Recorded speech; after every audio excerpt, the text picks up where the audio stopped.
महाराज जी, आपकी कृपा से मुझे ज्ञात है कि हमारे पिछले जन्मों में किए गए कुकर्म ही हमें क्षति पहुंचाते हैं। महाराज जी, अगर पति शारीरिक क्षति पहुंचाए एवं जान लेना हमला करे तो महाराज जी ऐसे में सहन करना चाहिए या क्या प्रतिरोध? नहीं, रिपोर्ट करनी चाहिए। पति का अधिकार, पत्नी का परस्पर प्रेम एक सीमा तक है। ऐसा नहीं कि वो हमारे साथ एक राक्षसी व्यवहार कर सके। नहीं, अगर पति सम्मान योग्य है तो पत्नी भी अर्धांगिनी है।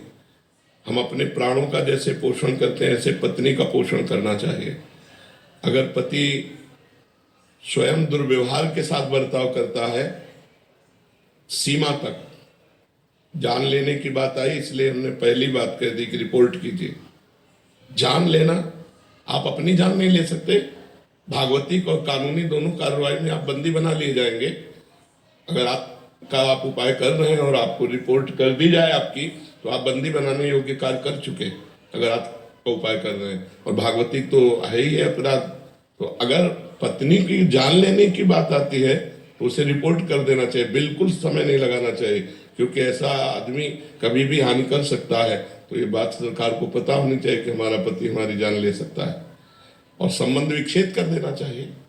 कम से कम जीवन भगवान के लिए है। अगर तुम्हें मैं पति माना, भगवान माना, और तुम हमारे साथ दुर्व्यवहार करो, यहाँ तक करो कि आप हमारी क्या करने की सोच लो, तो फिर आप पति नहीं है।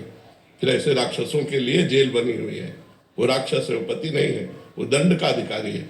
जो ऐसे गंदे आचरण करने वाले पागल लोग हैं, इन्हीं के लिए जेल भरी हुई है। ऐसे को रिपोर्ट करना चाहिए, तुरंत दंडित करने का विधान करना चाहिए। ऐसों को बख्शा नहीं जाना चाहिए। यदि पत्नी गलत आचरण करती है तो आप उचित डांट सकते हो। यदि आपके धर्म की मर्यादा के खिलाफ जा चुकी है तो आप डिवोर्स दे सकते हो। मारने का अधिकार नहीं है, मारने का अधिकार नहीं है। मारने का अधिकार हमारे कानून को है।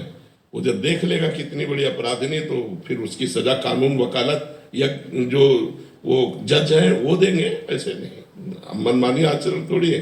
किसी को अधिकार नहीं किसी को मारने का। वो सरकार के कानून के अधिकार में है कि किसको 20 साल की सजा देनी, किसको आजीवन या किसको फांसी, अपने अधिकार में नहीं है।